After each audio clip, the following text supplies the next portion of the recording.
Europe has just taken its bout of Germany envy to a whole new level. Bayern Munich ousting the mighty Barcelona 3-0 in Barcelona after a first leg where the Germans won 4-0. The biggest name in football, Lionel Messi, relegated to the bench due to injury. Now, the happy homecoming, as you're about to see, is not just for Bayern. It's huge, crazy. I hope they beat Barcelona, but by 7 goals. That's insane. That enthusiasm for all of German football. Dortmund eliminating Spain's other powerhouse, Real Madrid. Up to now, football fans mostly ignored the perennial piles of debt amassed by Spanish football. But now, all of Europe is paying attention to the German model, with teams that balance their books, fans that fill the stadiums at reasonable prices, and results. You may say it's only soccer, but is that all-German final of the Champions League perhaps a parable of today's Europe? Today in the France 24 debate, Germany envy, and with us to talk about it, Eurosport Television's Andreas Jürger. Welcome to the show. We have also with us France 24's very own Dan Levy, Jerome Pugmire of the Associated Press, and from the University of Michigan in Ann Arbor, Stefan Szymanski, co-author of Soccernomics. Welcome back to the France 24 debate. The France 24 debate where you can always join the conversation on Facebook and on Twitter, our hashtag F24debate. I know that Lionel Messi was injured, but Dan, what happened? What happened last night and in the first leg? I think Bayern Munich happened as well. I mean, it's a combination of factors, of course, but we have to first salute Bayern and say how amazing they were, how amazing they've been all season. Remember, they won the Bundesliga title in record time. They're also into the German Cup final, and they look set to complete an unprecedented treble in German football. So they have been absolutely amazing. Now, nobody expected 7-0. It was a record scoreline for a Champions League semi-final over 2 legs, and nobody expected that against Barcelona, who've been in, 3 of the last 7 finals. So it was partly the brilliance of Bayern, but also a Barcelona side that's looking pretty tired, I have to say, and I think has suffered as well from the absence not only of Lionel Messi on the pitch last night, but also from Tito Vilanova, who of course has been undergoing cancer treatment in the United States. He's now back with the team, but I think him going away from the team from that period of time did pose some problems. They'd been amazing in the league until then. And of course, as well, they've got players like Xabi and Puyol, who've been the mainstays of the side, who are both getting on a bit. Puyol's been injured. They had no Mascherano last night because he was out, so they were struggling in defence because of those two. And also, Xabi has been quite carefully managed because he's getting on and he's starting to show a bit of wear and tear after all the games he's played and all that Barcelona have won. But also, as well, we can't read too much into this. 7-0 is a huge scoreline, but I'm sure that Barcelona will be back. All right, you think Barcelona will be back, but what is for certain is, again, it's an all-German final. This is the front page of the sports daily L'Équipe. Do you speak German? With a picture of the French star Franck Ribéry. And it's true that in the past, Andreas, the French view on German football has been a little bit clouded by a semi-final that took place in 1982 between France and West Germany. He's ambushed you with that. I think those of your viewers weren't even born when it happened. But when you see this, this front page, the French press enamored with German football. Well, I mean, when you have 2 German teams, it's the first time it's unprecedented that 2 German teams make the final of the Champions League. So what choice have they got? But we have to say, I mean, it's a momentum. I think it's a momentum where you have 2 German teams who are really good. It's not about German football. If you look at the Europa League, loads of the German teams stepped out after they made it through the group phase, but then was quickly over. So it's 2 really good teams at the moment, and perhaps the best European team at the moment is Bayern Munich. And it's just a thing. They are evolving. Good teams need 1, 2, 3 years to get to that stage, and I think that's what happened. And especially this season, what happened with Bayern Munich is that they have brought in a couple of new players, and they really make the difference. They have a Lewandowski, they have a Mandzukic who makes a difference, and they have a Dante in defense who makes a difference. Last year, they should have won the Champions League in the final as well. Final at home at Munich. It was a big drama to lose this final. And they just couldn't win it up front, and they lost it in defense. And they lost it against Inter 3 years ago in defense as well. Dante is a major asset for this team, as is Mandzukic. They have changed the style with this. And, well, we should have a word of about the coach as well at one point, because he will be stepping down. It's quite a lot of elements who lead into this season of Bayern Munich. All right, so Jerome, you heard Andreas there saying perhaps we're reading too much into this business of the different nationalities. Are we reading too much into it? Well, I think what I noticed about the match yesterday with Bayern was a total absence of a fear factor playing Barcelona. They approached the game with the right attitude, which is to, I mean, even when they were 2-0 up, they kept on looking for another goal. They kept on pressuring Bayern Munich, which I think is the right way to, pressuring Barcelona. That's just the right way to approach Barcelona, because if you sit back against them and you show any fear whatsoever, they'll pick up on it. But Bayern just didn't have any of that. I mean, they kept on playing the right way, and they kept on pressuring. So. But again, the idea that Bayern and Dortmund in the final, that are we reading too much into the fact that it's an all-German final, or this is a big deal? I mean, it's not a huge surprise, is it? You know, I mean, for Bayern to be there, like, sorry to jump in, Jerome, but just like, this is their third final in 4 years. They should have won it last year, as Andreas was saying. They probably were beaten by the better side in 2010, but, you know, they've been brilliant for years, Bayern Munich. The only reason that we're all talking about this is because Dortmund are there as well.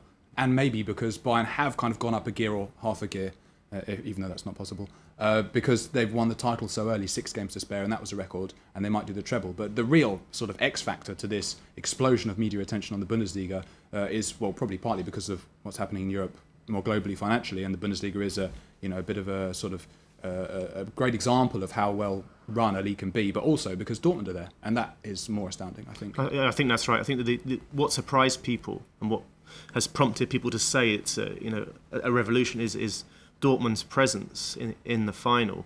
I think as was said, Bayern have reached 3 of the last 4 finals now, which is incredibly consistent.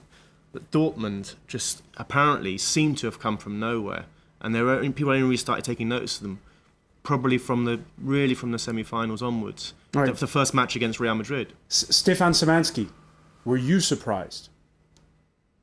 Well, it was. I don't think anybody could have predicted exactly those kind of results, but I do think what's interesting about this is the emphasis that people are placing on the German economic model for the league as explaining why they're being successful. I think as was pointed out, Bayern Munich have always been a strong team. They've always been up with the top teams in Europe. So really that isn't surprising or anything particularly new. And German teams really haven't done very well in Europe for the last decade.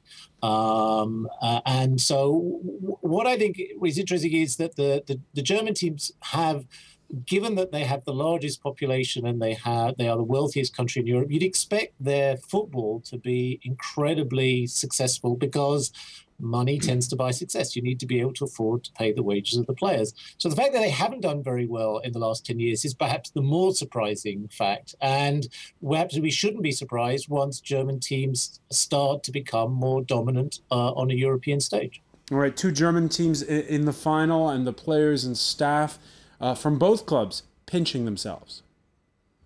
It's unbelievable. I don't think it's sunk in yet. It's my first year at Dortmund, and we're in the Champions League final. What I can say in general about German football is that our hard work since 2000 and all the steps we've taken have finally paid off with a great title. Of course, we want to win it. There's no question about that. But it will be a German team, and that's important for our football. Andres Jogo, Matthias Zammers there talks about since 2000. Why 2000? What's happened since 2000? I think German football was in a major crisis. They had, you remember, European Championship 2000, when there was a World Cup 2002 when they did amazingly well. They were in the final, but still nobody expected this. And 2004 was another major setback. So I think people turned away a little bit from football, also youth. And then what happened, first of all, the professional clubs have changed their strategy. There has been the obligation to set up youth teams and an academy. A little bit, actually, they were looking at France at that time. And then a couple of years ago, it was the first and the only time Germany took all 3 under 17, under 19, under 21 titles in youth football in Europe. And I think we're actually in a period at a moment where loads of these talents just come through now and really show their best. Plus the players who have been around for quite a long time. Bayern is the same. Bayern have had a strategy actually relying on not on talent, on youth talent. There was a big problem. Klinsmann was always saying this when he was coach, that they were always going with Finnish players, with players who had played somewhere else, were good players, and they were bought by Bayern. A little bit of strategy they do right now with buying players from other good clubs in the Bundesliga again. But then they have also brought on Schweinsteiger, Badstuber, Alaba, new players who now are in the team, youth talent. And this is a major change. I think Bayern at one point saw on the international level they didn't do anything anymore. They were dominating the Bundesliga with a couple of other clubs, but internationally it didn't work out anymore and they had to change something. So Klinsmann was brought in, didn't work, it was too much. He was the first coach who wanted to change a lot of things, didn't work. Then they had Van Gaal, 1 year okay, next year no. I think Bayern Munich is a difficult club also because there's so many ex-footballers, professional players who run this. You know, you have Hoeneß, you have Rummenigge, you have Paul Breitner who's in the scouting somewhere. Loads of ex-players, loads of experience, of expertise, but also very difficult for a coach to work there. Very difficult for a coach, but it seems to be working, and everyone, it seems, is gushing about the German model, like the Irish Independent columnist David McWilliams. He looks at Bayern and says the club is well run. Its new stadium, the Allianz Arena, cost 340 million euros and is used every week. The contrast with the Aviva Stadium in Dublin couldn't be greater. The Irish Stadium costs 410, holds fewer people, and is used much more rarely. Stefan Szymanski, watching the bottom line, you can do it when you run a football team. Well, yes, you can do it if you come from a very large city full of very wealthy individuals and companies who are prepared to sponsor your club. The German teams in general, German league in general, in the last decade have also benefited from the 2006 World Cup, where there was substantial public investment in developing infrastructure. It should be said, Bayern Munich, they paid for their stadium themselves, although I believe the metro link that takes you there was paid for by the government, and as well as the motorway link. So. And the other thing about the interesting thing, just to mention about Bayern Munich and German finances in general, not every club is well run in Germany, and not every club is financially stable. So, in fact, Bayern Munich bought. Originally, the stadium was built to be shared with the other Munich team, which is much smaller. 1860, and they shared the investment, but actually Bayern Munich bought the other team out of their investment because they had financial problems just a few years ago. And so the other team now plays in a stadium which they have no ownership in, no financial interest in. So, and there are other cases in Germany of financial problems. And in fact, if you look at Borussia Dortmund, 10 years ago, they had to receive a substantial subsidy from Bayern Munich itself in order to get out of their financial problems. So it's interesting that the rest of Europe is looking at Germany as this kind of model of financial rectitude and attributing the success of German clubs to that financial rectitude, whereas in reality, they're not quite as clean as they sometimes claim they are. And secondly, that may not really be the reason why they're being successful. It may have to do with just a generation of players coming up, just as we were talking a few years about Barcelona and the generation of players that they have, or even if you go back a while further, Manchester United's magic generation. There's a very interesting parallel between the French football and the German football. And France failed to qualify for 2 consecutive World Cups, 1990, 1994. They made drastic changes to, as you said, did in Germany when they went to consecutive group stage exits at the Euro, is they invested in youth football, academies, Clairefontaine. The differences with the German league now is they can afford to keep young players. You see Royce, when he transfers, he'll stay in Germany. He won't go to England. He won't go to Italy or Spain. He'll stay in Germany. Whereas in the French league, they have the talent and infrastructure, but the players leave at 21, 22. But in Germany, they can keep them now, which is going to keep strengthening them. I think, sorry, François, just one of the interesting things as well is that I think Stefan's absolutely right that the financial success of the Bundesliga isn't completely perfect. and the financial situation there isn't completely perfect. It's not just a bastion of financial moral rectitude, but it is in relative terms far better than I think any of the other top leagues, especially Spain and the Premier League as well. But also as well, what I think is really interesting is that the Premier League benefits from massively, much bigger TV revenue and has a far bigger global appeal. And I've always wondered why the Bundesliga, which is the best supported league in terms of attendances in the stadia, has fantastic players, has more goals per game than any other league, doesn't attract the kind of revenues that the Premier League does, that the Spanish League does.